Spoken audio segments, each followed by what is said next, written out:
Okie doke. Hey guys, I'm certainly glad it's not a 3-0 deficit, and we looking at this being like, okay, Knicks are going to win the NBA Finals. End of podcast episode to wrap up our season here. Um, all I gotta say is, wow, the finals have been great. Certainly not what I expected. A lot of great basketball coming in here. Certainly did not go to the script that Diego or I had it, I guess, but. I guess not. Yeah. Yeah, I mean, Diego, what do you make of this? What are your thoughts as you're trying to like process, like especially what happened games 2 and 3? Yeah. I mean, game two, just like being on the edge of my seat, like I said, hoping the Knicks would win, and just thinking, wow, this is crazy. Like this is so close, and then that pass off the back of Steph Castle for Wemby, and just fouling, and then the Knicks taking it, and then I don't want to say a whole flip of the script in game three, but it felt completely different. It felt like on the other side of the spectrum, where in the end it was really the Knicks just itching for something but not getting anything. Yeah, it's a different Spurs team and a different Knicks team in this game, which is weird, right? Because you're in Madison Square Garden, the crowd doesn't. It didn't feel like to me they ever really got into it until the end, where they're like, "We know we got to. The Knicks have to do something here." Yeah, it was a weird game. It was definitely different than the last two. I just remember I was watching game 2 at a bar in Gurnee with a couple friends, and Yeah, I literally just yelled, "Wemby, what are you doing?" yeah, as he passed it to Castle's back, and I was like you could feel like a pin drop. Like yeah, after the game ended, I was still sitting in shock because I couldn't believe that's how the game would end. If yeah, like San Antonio just went down, bled out the clock, no turnovers or anything, and just decided not to call timeout, and they just happened to miss, I would have been fine with it. Like I'm like, you know what? That's just bad luck. You try to get a yeah. good look or good defense or whatever the case may be. It's just turning Hmm. into LeBron here. Jeez. But the fact that Wemby not only didn't see Castle, wasn't looking at him, pass it instinctually. He's doing what you do to push the ball down the floor.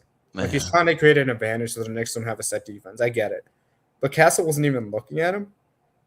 He didn't give it to Fox, the Yeah. primary point guard playmaker. So he hits Castle in the back. Brunson somehow instantly gets all over it. And Right. not only does he have the ball, the Knicks are in the bonus Hmm. when Wemby fouls him. He's in Yeah. an ideal position to like cover Brunson. And it's a tight ball game at that point. Yeah. So it's like, okay, at least make it go to overtime, make them take a tough contested look. No, he fouls him right away, prevents any opportunity of Oh, doing okay. that. And I'm just like, Yeah. I mean, they were lucky Brunson missed one, but Hmm. Right. even the shot to end the three, they hit the side of the backboard. You don't want to Yeah. see that, but I mean, what happens? I've done it plenty of times too. Um, Wemby taking that 17, 15, 17 footer to end the game Hmm. when he wasn't really taking that many shots, I didn't like that at all. You're the tallest Yeah. guy on the floor. Like, you're in the bonus. If you're aggressive and you have like the longest limbs of anybody, Yeah. Literally. like the worst that's gonna happen is you draw a foul. And and to settle for that shot, and especially when Fox rounded the corner, it was just like I found myself very frustrated with the Spurs because even though they came back from a 14-point deficit, that entire game, too, I felt was very. They could have easily won that, and they did a Hmm. lot of stupid mistakes. Yeah. And I don't know what it is with the Knicks opponents. They just seemingly make really terrible mistakes that you shouldn't Hmm. see on a championship level. Yeah. But then game 3, the Spurs did everything perfectly you could imagine. Hmm. And they got the W. So I'm sitting here, and I texted you this before game 3. I'm like, the Spurs can still win this series. Like, I don't Yeah. feel like New York is blowing them out where, like, they can't win this series because they're doing everything right. It's just the last 2 minutes of the game, and they're making simple mistakes. And if they just correct them, Mhm. It could easily be 2-1 Spurs right now. Potentially even 3-0 if they just like cleared up their 2-minute stuff. Um, Yeah. so that's where I'm at with it. I'm very confused by what's going on. I don't take any credit away from the New York Knicks from what they've done in games 1 and 2. Absolutely none. But Mhm. it's a very confounding series to me. Yeah. And I think for me the most confusing thing is just like we said, Wemby in game 2, like the first half he takes 4 shots Four and shots in the first. Are you kidding me? yeah, I and immediately saw that stat line. I'm like, how do you only take 4 shots in the first half? yeah, so that's another thing as well. And like I remember Shaq and the whole inside the NBA crew are just like Wemby's got to lock in, he's got to be more aggressive. But one thing they were doing, at least the Knicks were doing, is whenever there's a pick and roll, right, and Wemby screening, some other Knick comes up and doesn't hit him aggressively, but bumps him enough to stop his momentum and maybe disturb him. But I guess that's someone from the other opposite corner, kind of like how Wemby sits on the other corner to help. And so in this game, in game 3, what switched it up is who's in that corner now? It's Julian Champagnie, someone you don't really want to help off of, and if you do, that's a three. And he didn't make a ton of threes, I don't think, this game. At least I don't remember making a ton. But additionally, like in the first 3 possessions of last night, Wemby just got like layups and dunks to start the game, and then the Spurs were off and running, and they lost the lead for a while and then came back. But it's just the fact that you have the tallest guy on the court, and it felt like in the first 2 games they either forgot about it or were trying something different. And then they're like, okay, we need to like that meme of the guy playing video games, and then he's like, oh, I gotta lock in. And he moves forward in his chair. Like that's kind of what it was. And the Knicks the opposite way. I don't know if I think the big thing is Wemby wasn't guarding uh, Cat as much, so it wasn't as easy to drive on him. That was a big thing from games 1 and 2, and the movement. There was absolutely no off-ball movement or playmaking, really, ball movement from the Knicks, and it was like I had texted you. I said, "Man, it's just Jalen Brunson dribble the air out of the ball offense, which works sometimes, but it's so difficult to watch, and it's just not even. It doesn't work all the time. I feel like." And that kind of leads to my point earlier, where McKelver just thrives in those cat post up making plays offense. But in this game where that didn't happen, he had like 2 points.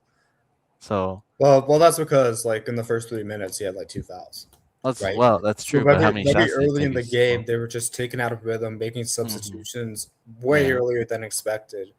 And Josh Hart had a ballistic game. OG Anunoby had a yeah, ballistic game. But like when you watch, it's kind of like Hart's having these like threes when he's left alone, mm-hmm. or like kind of like he's left alone for a reason because it typically doesn't make those threes. Not saying he's incapable of making it. He had a great game shooting from Yeah, outside. But then like Adenobi's kind of getting ISO'd as well when mm-hmm. he's getting his baskets and getting them in transition. So like you're seeing this Knicks offense, and it wasn't really the cat show. He was No, didn't have any involvement in game 3. Um, and you're seeing the occasional bench threes where like Jordan Clarkson starts to create his yeah, own shot, Landry Shamet, Miles McBride, yeah, like they'll occasionally hit those threes where you're trying to like double Brunson and you get caught in rotations, mm-hmm. and or like you have a cutter or you have a driving guy baseline and you're cutting from the wing to the corner 3, same side. Yeah, And you've seen those, and it's like they're daggers in the moments, but like they're not really seeing the same fluidity that you saw on the road. And I credit 2 things to this. The one strength that San Antonio has had that we've talked about this season, especially against the Thunder, mm-hmm. was the way they beat you at the point of attack on offense and just Yeah, relentlessly attack the paint. And you didn't really see that, especially in game 2. You started to not see it in the second quarter, third quarter. mm-hmm. But what really worked for them this game in game 3 was Stephon Castle, Right, Julian Champagnie at times, Victor Wembanyama, especially Dylan Harper, mm-hmm. De'Aaron Fox, going downhill, even if you're ended up taking a floater, regardless of what the Knicks throw at them. Like even if they're clogging up the paint, San Antonio needs to do that because everything else opens up for them. And Yeah. you saw them not overthinking. You saw them go right to it, and it opened up so many different looks for them. And I think that was the biggest difference in the game. It's no secret why they had this free throw discrepancy that Mike Brown has been complaining about all post game. Yeah. Not a good look for him, by the way, to be complaining it. Like, there's a lot of controllables there, but I mean, that was a big thing because you didn't see that in game 2. Mm-hmm. They were settling for a lot of shots. They were taking a lot of bad shots, Yeah. contested shots, but they weren't attacking the rim. Yeah, you're gonna get blocked by OG Anunoby a couple of times, but like, you have to do it. You have to do it because you see what effect it has on the Knicks getting into foul trouble. Like having to worry about Brunson having 4 fouls, Mikal Bridges having 2 early fouls. He never even got into the rhythm in this game. Yeah. So I think it makes a big difference. And the Spurs go back to their style of play that has let them work to 62 games. Yeah. Jeez. The series is anybody's. Yep. And I think a big thing is De'Aaron Fox. I mean, he had that clutch shot.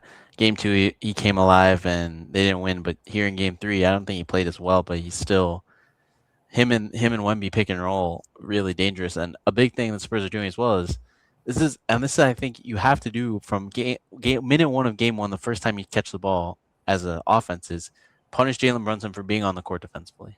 They didn't do that all of Game 1 and Game 2. I was like, oh, you're just letting him chill here. Like, you could do that if you want. So, and that's why I'm saying, that's why I said earlier, it's just like they didn't, not that they weren't serious, but it wasn't the same game plan that I would think that you should do automatically of just like, let's win it now. Let's like punch them in the mouth and keep it going. So they did that a lot more. Yeah. And I think Jalen Brunson was just off. I mean, so many turnovers by him of just like there was one where he drives, goes into 2 people, picks up his dribble, is like pivoting around, loses the ball, almost gets it back, and then Steph Castle takes it, and then it's a fast break. And in possessions like that, it's just no one's moving. Everyone's staring at Jalen, being like, "Okay, let's see what happens," but not creating anything, you know. So I think that's the biggest thing of what the Knicks need to do better, because yeah, I mean this Game 4 on tomorrow on Wednesday is huge. You don't win this game, it's tied 2-2. You're back in San Antonio, and they have home court advantage again. And if we see another game like that from San Antonio, I don't know what else. And the Knicks don't respond. I don't see what else they could do, because right, they do the Spurs do have the tallest guy on the court. So I can see them win the next 2 games. yeah, I honestly think after Game 5, the Spurs could be up 3-2. it's possible. It just depends on how they play. Yeah, It just depends on how they play. and the I Knicks get as it. well. MSG is crazy to play in, and the crowd is definitely going to sway the Knicks. But I look at this and say, like, if San Antonio just plays disciplined and minimizes their mistakes, Mm-hmm. they have this in the bag. I like, as tough it is to say. I wanted to pivot a little bit. What do you think about the free throw discrepancy and the fouls and everything like that? I'll Like, preface this by saying the Wemby shove to the back of the head of Brunson was that was absolutely insane. insane. Yeah, In the Spurs defense, there were so many plays I saw Wemby get pushed in the back during an offensive rebound by Hart, especially late in the game. Like and just Wemby having his arm pulled by Towns and like and just Bridges. like That was a Stephon foul. Castle like on a fast break like dunk that helped the Knicks recapture momentum and get the crowd in it. Stephon Castle actually got fouled and reaching and stuff. There's so many non-calls, but a lot of calls that seemed to favor the Spurs and drew complaints of Mike Brown. Is that a good way to phrase what happened in Game 3, or is it like really like a Spurs like kind of intent to? I don't want to say intent to draw fouls, but like Yeah, intense aggression, I guess, that led to all these foul calls. yeah. I mean, for me, like looking at the numbers, right, there is a discrepancy, but for me, it wasn't so blatantly obvious. Like I was surprised at one point they showed like I think sometime in the fourth it was 4 free throws for the Knicks to 22 for the Spurs. I was like, oh, that didn't feel. Maybe I wasn't paying attention enough, but I was like, that doesn't feel as it doesn't feel like it's been that much of a difference. And I think it is mostly the Spurs just doing the play better adjustment. Like if you put more pressure on the rim, you're gonna get fouled more. And I think with Wemby there in the paint, I mean, you see so many U-turns. Jalen Brunson, he like drives on the baseline and then gets under the rim and just comes back out. It's just more common. It's a bit scarier whenever Wemby's there that you don't want to take a shot. And even there was a moment when Luke Cornett was in, and it was literally layup, one side to the other, because everyone was just like, "Oh, there's no rim protector out here. Let's go to the rim." I think I think one of the biggest things is the Knicks, if they want to really take advantage or do something different, is have someone get one beyond them and then make a pass somewhere to take advantage of the fact that he's not in the paint anymore. And a quick pass and drive could do that, or something of that sort. Because when Wemby's not in the paint, things are a lot different, and especially when he's not in his favorite help You position. can So run your offense. yeah, but you have to be quick with it, right? Because he's gonna sag off a little bit. He can recover. Jalen Brunson, Jalen Brunson hit I think at least 2 threes where Wemby's close enough where you're like maybe he'll block it, but Jalen Brunson gets it off and hits 2 threes like that. That was amazing. So very interesting there. And yeah, I don't think the free throw discrepancy was anything heinous or terrible. Like yeah, the Jalen Brunson push was not okay, but it's the same as Jokic last year with the Thunder. If you're a bigger player, it's gonna be hard to get some of those calls. Maybe it's easier for Wemby because he's skinny, but you have more mass, and it takes more force to make the more mass look like it's moving as much as with a smaller person, right? And if you pay attention, I'm not trying to justify what Wemby did, Yeah, but like if you pay attention, like Brunson didn't even set a proper screen. yeah, Like he's kind of yeah, like leaning in one direction. He's not setting his feet and staying. Like he's kind of like doing like some sort of like he sets it initially and then like some sort of quarter turn and it's like yeah. it wasn't proper. Like you're supposed to stand still. You're not supposed to move. And I think Wemby got frustrated by that and reacted the way he did. Again, Mhm. not excusable by any means.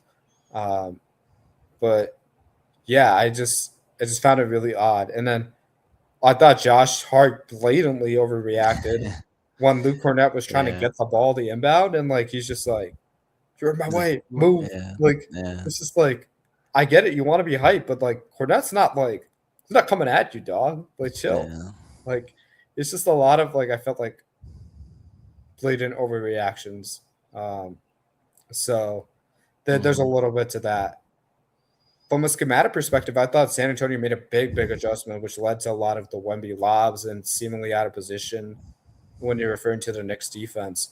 Mhm. Like game 1 and 2, you could hear like I saw a clip of Landry Shamet calling out the actions Yeah, the on what they're hammer gonna play. run, where Yeah. it's like a punch and then like a drag.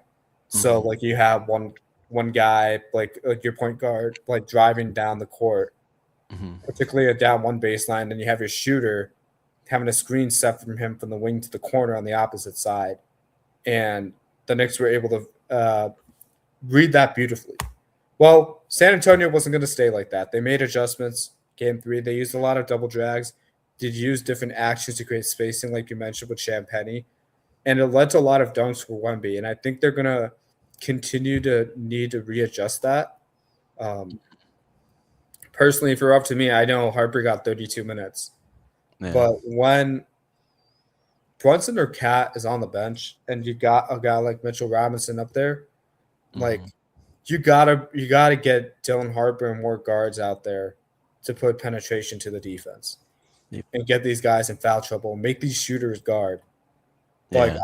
like even without Wemby, like they're so great at attacking that if you're tiring out these 3-point shooters, even though Shamit's improved defensively, a lot of guys have improved Yeah. defensively. You got to make them work on the defensive side of the ball. And I think San Antonio's got a good rhythm right now. Um, but they can't stay complacent with the adjustments. The New York team is too good. They'll catch on Mhm. for that to happen. Yep. Yeah, I agree. I think it's just I just keep thinking of how big this game 4 is, and I'm excited to see what happens. Like, who are the Knicks gonna come out like full throttle like in games 1 and 2 to match up against the Spurs aggression or aggressiveness? Let's say. Yeah, this is an awesome finals. Kind of looked out to get possibly 2 straight good ones here, and yeah, I don't know Yeah, if I you. mean, you heard Mike Brown say it. They punched us in the mouth first. Yeah. They came out with better energy, especially in the Mm-hmm. start of the second half. So, like, they're going to make it a point of emphasis. Yep. But I'm going to say this. I do what the series has shown us is like it doesn't matter who's home or who's on the road so far. Yeah. None of that has mattered. You would have thought it would be 2-1 San Antonio if that was the case, or like the Knicks would be up Mm-hmm. 3-0 because they clearly were playing at MSG. But it's not facing the San Antonio Spurs. They've won multiple games on the road, especially against Oklahoma City. Yeah. They're not blinking one bit. Um, last thing I'll say is this: that for whatever reason, the Knicks have figured out 1B as far as like being comfortable with him being a one-on-one defender on him.